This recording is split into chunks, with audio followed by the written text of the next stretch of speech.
Se você pudesse ter dado qualquer furo de qualquer notícia da história, de qualquer ato ou evento ou incidente que ocorreu ao longo do seu período vivo, tem algum que você gostaria de ter estado na dianteira e poder ter dado esse furo? Olha, deixa eu te falar, o valor das notícias, ele é muito temporal. Tá. Jornalismo não é literatura, jornalismo não é arte, né? Não é uma coisa feita a partir de sentimentos ou emoções ou conflitos interiores que produzam ou exteriores que produzam um Guernica, que produzam. Você tem jornalistas que a partir da sua experiência de campo tornaram-se grandes escritores e que transferiram para a narrativa literária ficcional, às vezes, a vivência do dia a dia do texto jornalístico, da apuração, etc. e tal. Mas a matéria-prima do nosso negócio é uma matéria-prima semelhante à das feiras livres, é altamente perecível. Perfeito. E vale quanto pesa, enquanto pesa. Né? Quanto e enquanto. O que eu estou querendo dizer com isso? Que eu dei notícias que tiveram grande repercussão no momento em que foram dadas, ao longo, são 48 anos nessa labuta, né? Não é 48 anos daqui a pouco nessa labuta, eu dei notícias que tiveram grande repercussão. E notícia, a repercussão, ou a grande repercussão que as notícias têm, sempre está muito vinculada ao momento em que elas ocorrem, ao contexto histórico, etc. Então, olhando para trás, a relevância, né, a permanência desses grandes furos, dessas grandes...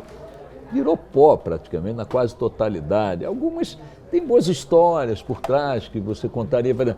Então, respondendo objetivamente a tua pergunta, quando alguém me pergunta que grande furo você gostaria de ter dado, olha, eu acho que eu... Mas você não se auto-intitula um cara nostálgico? Então tem algo dos primórdios do início da sua... Eu, por exemplo... Que você sente falta da sua atuação? Não diria que eu sinto falta, mas eu cultivei no início da minha vida profissional o desejo, não vou chamar de sonho, né? Sempre fui muito pé no chão, mas o desejo, a ambição de ser correspondente internacional. Era uma ambição tão estapafúrdia, porque vai ser correspondente internacional sendo monoglota onde? Né? Em Lisboa. Então, mas eu gostava da ideia de ir para a África. Aliás, para você ter ideia, eu nunca contei essa história publicamente, mas o grande sonho assim, inicial que eu tive era ir para as colônias portuguesas na África, porque a questão idiomática estaria resolvida, onde eu tinha a pretensão, estou falando aí do início dos anos 70, final dos 60 e tal, de ser um jornalista que cobrisse a guerra de independência em Angola, Guiné, Moçambique, ali naquela região e tal. Foi uma região do mundo que estava vivendo uma etapa muito curiosa, que era o fim do colonialismo, entendeu? Viveria-se ali a última página do colonialismo no mundo, né? Que não terminou naquela época. Portugal ainda manteve as colônias por muito tempo, mas já então havia um grande movimento de libertação. Eu ficava encantado com aqueles assuntos e tal. Então, digamos que algo que eu não fiz, que eu acho que eu gostaria de ter feito, teria sido isso. Agora, eu dei tanta sorte na vida, minha trajetória profissional fluiu razoavelmente bem, que eu nem quero ficar dizendo, que pena, que pena não fiz, ponto, acabou. Uma questão que a gente ficou careca de ouvir durante o último processo eleitoral foram as tais fake news, esses tempos de pós-verdade que estamos vivendo, e você, pelas suas declarações, você de certa forma tratou isso como uma certa tempestade em copo d'água, foi um alarde excessivo, talvez, nessa questão. Mas, segundo você, me corrija se eu estiver errado, na verdade, a gente estaria passando apenas pela democratização da possibilidade de inventar nossas próprias mentiras. É por aí mesmo? Você pode explicar e desenvolver um pouco mais sobre isso para a gente? A mentira sempre esteve presente na história da humanidade. Desde a criança que diz que não foi ela que fez tal estrepulia, ao escravo que negava ter consumido uma ração extra e tal. E ela sempre foi uma arma dos fracos para se defender da opressão dos fortes. A mentira torna-se lesiva, de fato, quando ela está manipulada, usada, apropriada pelos que têm poder. E a mentira sempre esteve presente na história humana e sempre foi um instrumento da disputa pelo poder e da manutenção pelo poder. O que eu digo em relação à mentira em si, na política, né, é que ela sempre foi muito mais eficiente e duradoura do que nos tempos atuais. Então, primeiro vamos tratar da mentira em si. O mundo já viveu alguns séculos de escravidão resultante do pressuposto mentiroso de que não brancos, especialmente negros, eram desprovidos de alma. A primeira mentira ou verdade discutível é se existe alma. A segunda é, em existindo, negar que negros as possuam ou a possuam. Com base nessa mentira, implantou-se o sistema escravagista, que foi a principal atividade econômica, por exemplo, do Brasil e das Américas durante um longo período da história. E que durou, repito, 3 séculos. Uma mentira só, 3 séculos estabeleceu um modus econômico, produção, exploração, violência, guerra e tal.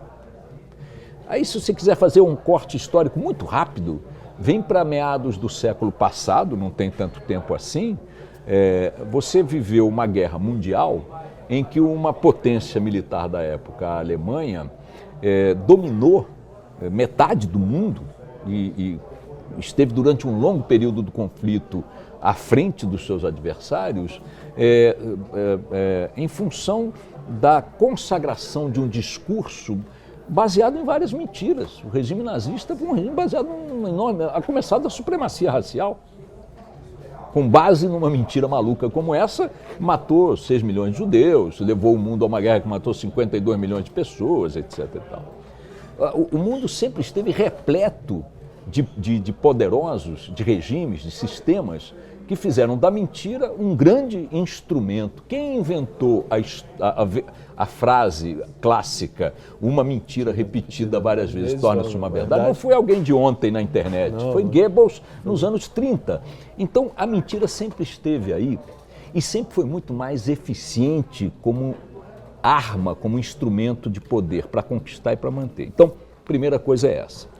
A mentira hoje é muito menos perene. Por quê? Porque a mesma tecnologia que difunde em escala planetária e em velocidade cósmica a mentira do fake news, também não sei porque chamam esta merda de fake news, o nome disso é mentira, mas ou notícia mentirosa, mas a mesma tecnologia que permite dar a essa notícia mentirosa essa propagação instantânea planetária, é a tecnologia que a desmascara quase que instantaneamente, simultaneamente. O cidadão nunca esteve tão apetrechado, com tantos instrumentos ao seu alcance para ver que as coisas são mentirosas ou não. Nunca teve tantos recursos para constatar o que é mentira ou não. Agora, se tem cara que acha que vaca voa, paciência, ele acha que vaca voa. Vaca não voa, mas tem cara que quer acreditar que vaca voa. E aí fica achando que quem diz que vaca não voa está falando um fake news. Então, tem um pouco isso, entendeu? Esse é um aspecto. O outro aspecto é o que você fez referência da democratização na construção das versões.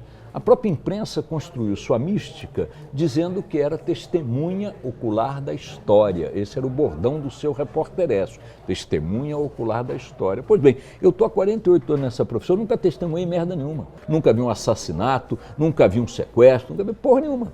Então, por que nós somos testemunhas oculares? Porque nós nos apropriávamos do relato das testemunhas oculares da história, que eram os cidadãos que estavam nas ruas, vivendo a realidade cotidiana, e dávamos a ela difusão de massa, de escala, propagação. Hoje esse cara faz isso sozinho. Então ele imprime a versão, ele conta a história. E nisso, evidentemente, conta a história da forma que ele quer contar. Agora, isso tudo tomou essa dimensão porque os americanos cunharam a versão e a ideia de que coisas aconteceram no mundo em função do fake news. A eleição de Trump foi apontada por parte da mídia americana e tal, uma boa parte dos formadores de opinião no Estado, como fruto parcial de fake news. E eu digo o seguinte, olha, um país que foi o único país do mundo que já jogou 2 artefatos nucleares em cidades. Um país que até os anos 60, final dos anos 60, tinha políticas formais de segregação racial. Um país onde a Ku Klux Klan mandou pra caralho. Um país onde tem o que o Estado...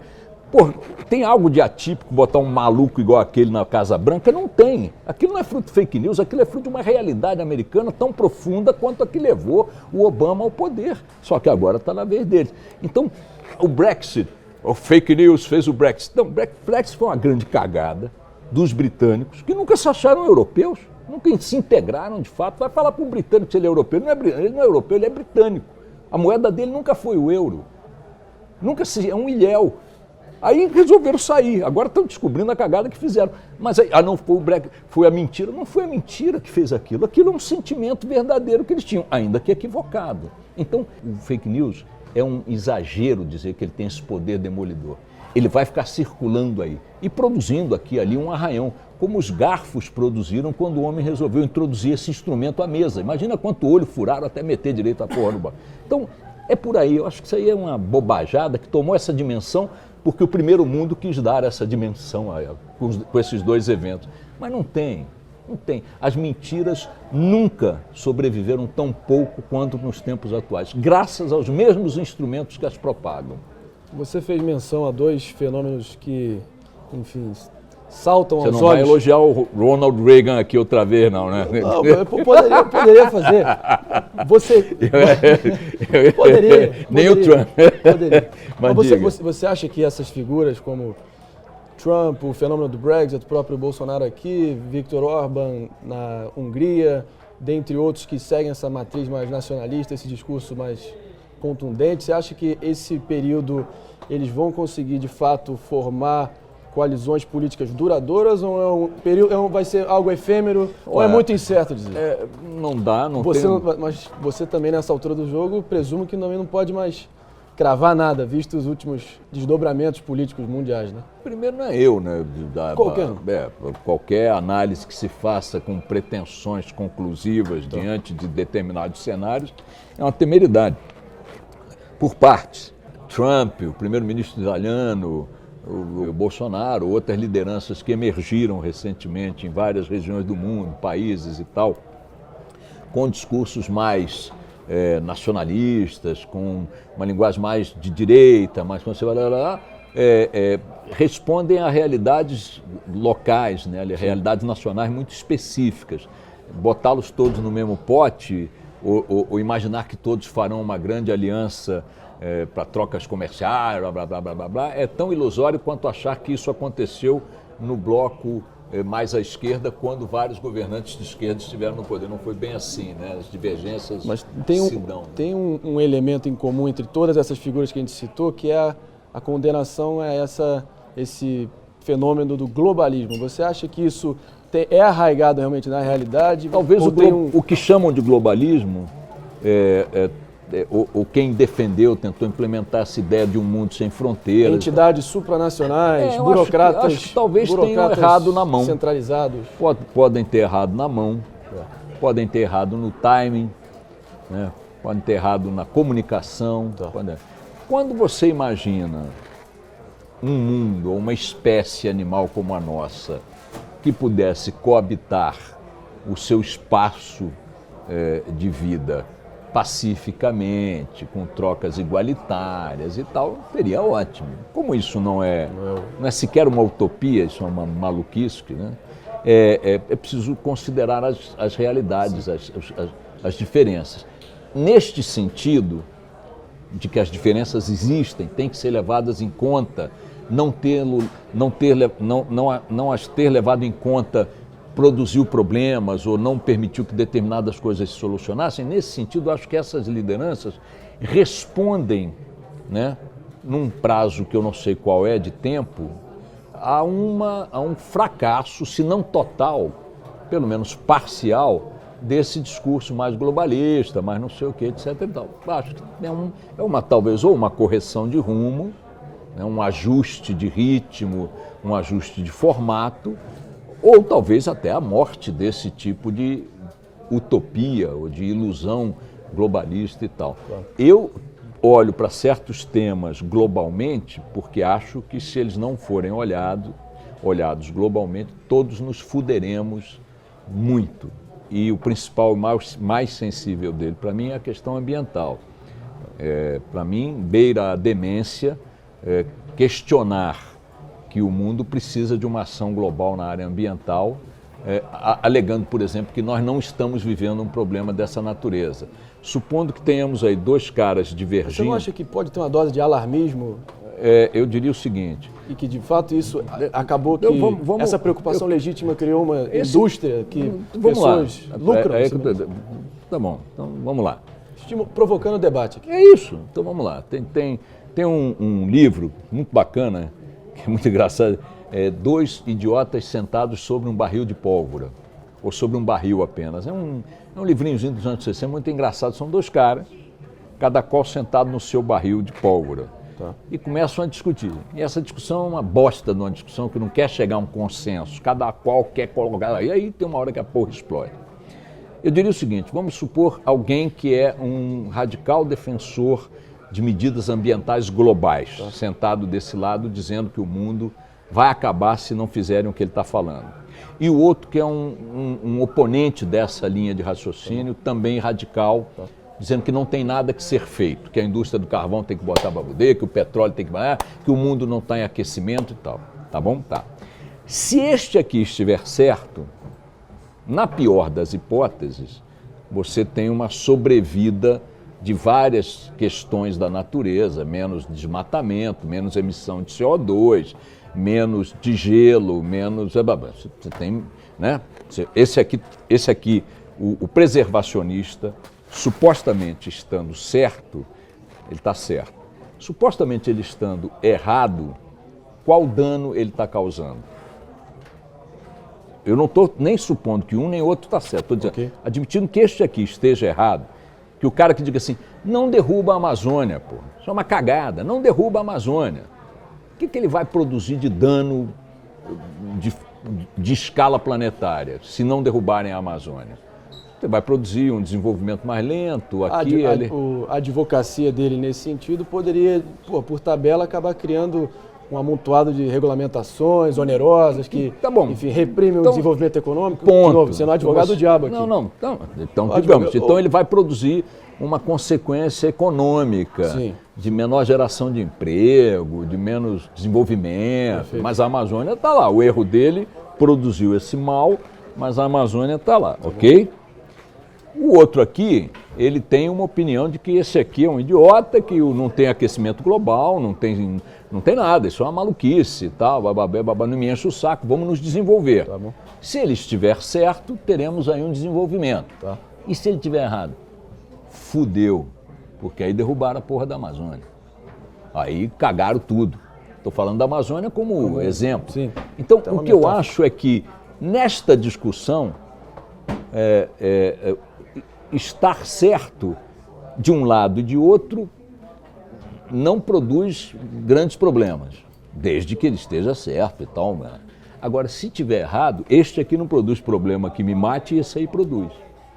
Essa questão para mim, que tem que impor um pensamento menos focado no desenvolvimento, focado na economia e em dúvidas, eu diria, em dúvidas mais cautelares na área ambiental. Eu seria mais cauteloso. Como eu estou com quase 70 anos, fodam-se, tá certo? Já que vocês querem destruir o planeta, sejam felizes. Mas eu penso que era melhor ter uma certa cautela, não vai fazer mal a ninguém. Claro. Se você tiver cautela ambiental, tenha Sim. cautela ambiental. Uma ponderação 100% justa, mas vem cá, voltando aqui para a nossa realidade do mercado midiático brasileiro, como é que você recebeu a novidade que a CNN vai estar criando uma filial brasileira e vai estar abrindo provavelmente até o final de 2019, já vai estar no ar e inclusive houveram até especulações, você poderia estar sendo cogitado como um nome que eventualmente ingressaria essa nova emissora. Não. Você se sente lisonjeado com essa especulação? Uma especulação geralmente não dá para lisonjear ninguém, mas Mas ótimo, maravilha, fico muito feliz, tal, claro. Qual profissional do meu meio, né? Se eu fosse um jogador de futebol, estou muito bem no meu time, não vou sair do meu time, não quero sair do meu time.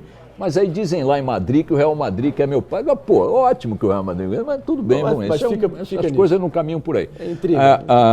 Nos anos 70, final deles, o meu patrão à época, Ibrahim Suede, foi um grande colunista do Globo e tal, olhava com muito desconforto, sendo ele do Globo, para as ações que as organizações Globo faziam legitimamente para tornarem-se hegemônicas no mercado de comunicação do Rio de Janeiro. O Globo crescia, a televisão bombava e tal, o grupo muito bem organizado, muito bem gerido, foi, como de fato acabou acontecendo, devorando a concorrência do Rio de Janeiro. Por competência, por políticas empresariais mais inteligentes, por competência também jornalística e tal, mas também pela voracidade típica da disputa de mercado e tal. O Rio de Janeiro hoje está reduzido a um grupo de comunicação, tá? Que é o próprio Globo. Acabou o Jornal do Brasil, o que tinha virou pó.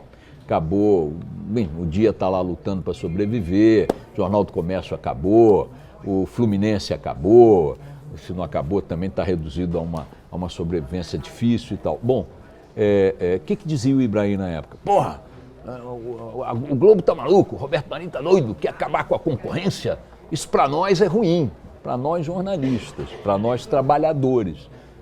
O que quer o operário da construção civil? Um prédio ou 30? 30. Nós somos operários do jornalismo. Para nós, quanto mais empresa no mercado houver, melhor. Com este olhar, eu saúdo a chegada de uma nova empresa, especialmente do porte mercadológico da CNN ao meu mercado. Ótimo, maravilha. Quanto à CNN em si, não precisa de muita frase para dizer que é uma referência no mercado jornalístico mundial, no jornalismo mundial. E que, pelo que eu li, vem para cá para reproduzir um padrão de atividade jornalística semelhante a que pratica fora do Brasil. Tomara que chegue, tomara que seja isso mesmo, saúdo a chegada da CNN. Boixá, nós achamos um curso seu em uma grande plataforma de cursos online e no preâmbulo você fala sobre a sua motivação para fazer esse curso, que seria de democratizar conteúdos para tornar a educação mais acessível a todos. O que você acha dos atuais jornalistas do Brasil, da atual safra que o Brasil tem produzido de jornalismo? E eles estão saindo bem preparados, bem equipados para o mercado das universidades do Brasil? Se eles estão saindo das universidades bem preparados? A formação jornalística atual no Brasil de 2019. Eu não sei analisar a formação acadêmica, sim, porque, já disse aqui, não fiz faculdade, sequer terminei o segundo grau. Acho que tenho sérias dúvidas quanto ao peso efetivo da academia na atividade que a gente acaba tendo que fazer. Você é prova viva disso. Eu e outros da minha geração, e mais velhos que eu, tal, mas não quer dizer, não estou aqui menosprezando a importância de fazer um curso superior. O que eu me pergunto é se necessariamente é preciso fazê-lo no jornalismo durante 3 anos, estudando jornalismo 3 anos. O que se estuda de 3 anos no jornalismo? Não sei, honestamente não sei, mas a deficiência é minha. O que eu quero dizer com isso é que eu vejo com bons olhos que médicos com pendor para notícia se aproximem ou se insiram nesse mercado, engenheiros, filósofos, escritores, jogadores, o que for. Eu, quando olho o texto do Tostão comentando futebol, fico encantado.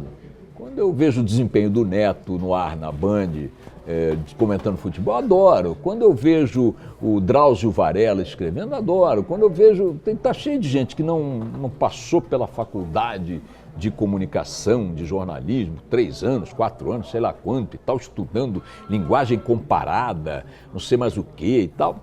Eu acho que é preciso ter uma formação superior, mais pela possibilidade do tempo que se agrega ao estudo, à leitura, ao debate, à convivência democrática, do que propriamente para aprender a mecânica dessa profissão, que é uma profissão que se aprende fazendo, prioritariamente, essencialmente fazendo. Esse chamado curso online, eu gravei durante 20 horas, não sei quantas aulas, a pedido de 2 jovens dessa plataforma que vieram me procurar com um apelo de que eu contribuísse para aquele conteúdo, para aquela biblioteca de vídeos e tal. Não ganhei um tostão com aquilo, não sei se está dando certo no online, fico feliz de você ter visto e espero que alguém tenha tirado proveito, porque me deu um puta de um trabalho. Eu tirei. E repito, absolutamente de pai para filho. Boa, eu me sensibilizei com os meninos que estiveram aqui. Show. E pronto. Mas, Boixá, deixa eu te perguntar então, agora trazendo a nossa conversa para o presente atual aqui, vou trazer um amigo meu. Prezado Boixá, capitão, presidente Jair Bolsonaro. Estamos aqui, dizendo aqui, você aí com essa sua camiseta aí, botou um monograma aí, essa viadice aí. Eu vou perguntar uma coisa para você. Como que eu estou fazendo aí como presidente? Você aprova até agora as minhas ações, em especial as minhas questões aí na função de presidente, ou tem que melhorar essa coisa aí? Como é que você está enxergando isso aí? O Bolsonaro, supondo que você já tivesse tempo suficiente para justificar um julgamento como esse do seu governo, tá certo? Okay. Ainda que você tivesse tempo suficiente, eu diria melhore sempre.